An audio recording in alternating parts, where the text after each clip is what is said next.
Happy Monday, guys. Okay, I've got some frozen meatballs. They're defrosted now.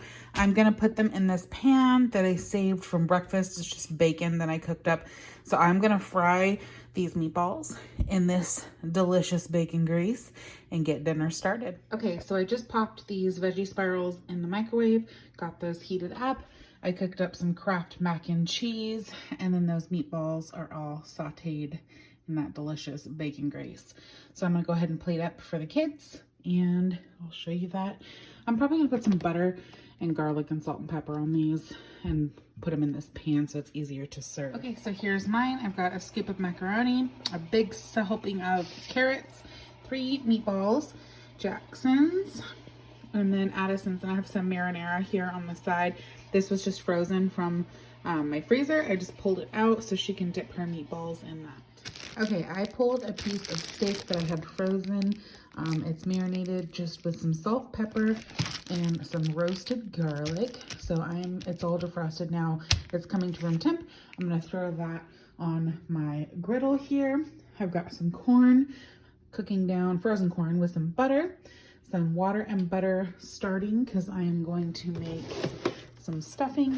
My husband really likes stuffing. I'm not a huge fan, so I actually am going to do some sweet potato fries as well, and I'll show you guys the progress. This is a pretty easy meal since we're trying to eat through our freezer stash and pantry, so I'm just kind of scrounging for stuff to throw together. Okay, here are the kids' plates.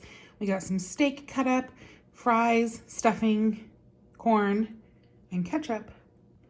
Okay, and then I decided that there wasn't enough steak for everybody, so I am just eating a chicken griller with bacon, corn, and sweet potato fries. And then I've got a little bit of this yum yum sauce on the side for my fries. Okay, I'm getting ready to start this easy crock pot cream cheese chicken chili. It calls for 1 can of black beans, 1 can of corn undrained, 1 can of Rotel undrained, 1 package of ranch seasoning mix, so I'll use 3 tablespoons of that one in the jar there. 1 teaspoon cumin, 1 tablespoon chili powder, 1 teaspoon onion powder, 8 ounces of cream cheese, and 2 chicken breasts.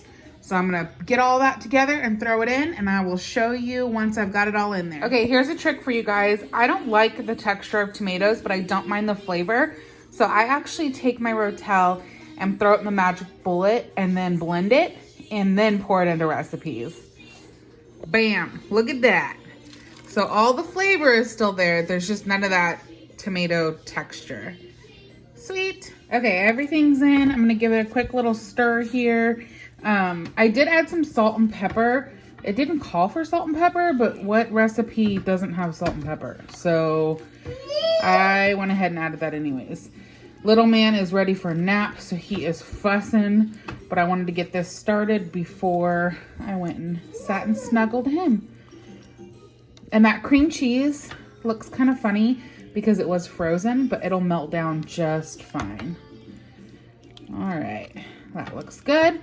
Pop the lid on here, let this go. Once this is cooked down and that chicken is fully cooked, I will pull it out.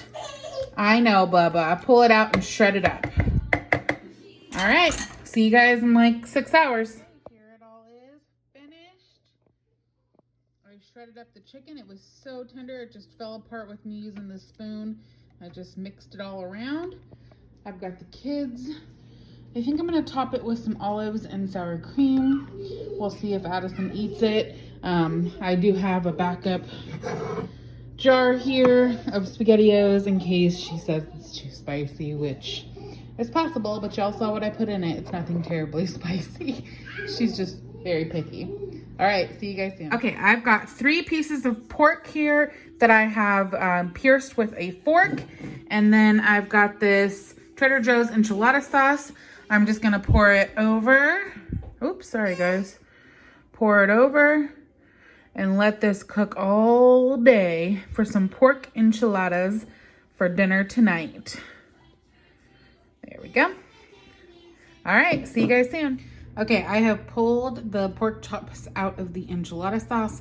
chopped it all up finely, and I'm gonna throw it back in there and let it simmer and hopefully get nice and juicy, and I will wrap them later when it's closer to dinner time. My goodness, I can't talk. I'm tired. I went to the grocery store, did all the Sam's Club and Walmart, and I've got a headache, and I'm just over it today. So I'm glad I started this morning instead of having to figure it out. You gonna get that kitty? You gonna get that kitty? She's gonna get you. She's gonna get you. Well, I got totally distracted with the kids and forgot to film me actually building this casserole. But don't worry, I just turned the stove on. It's not hot. But I just layered corn tortillas and cheese, and then the enchilada mixture, and then tortillas and cheese like a lasagna. So I will show you when it comes out what it looks like. Hopefully, if my kids behave and I remember. See you guys in a bit. Okay, here is my pork enchilada casserole come out of the oven. I've got a plate for Addison. I know that she will not eat this. I always give her some to try anyways. Strawberries, cheese, and peanut butter crackers. She will probably take a couple bites and then say it's too spicy. Here is mine. Brother is still sleeping, so he will have his when he wakes up. Okay, and lastly for dinner, we have Philly cheesesteak pizza from Domino's and some sliced strawberries for Baby J and whole strawberries for Little Miss.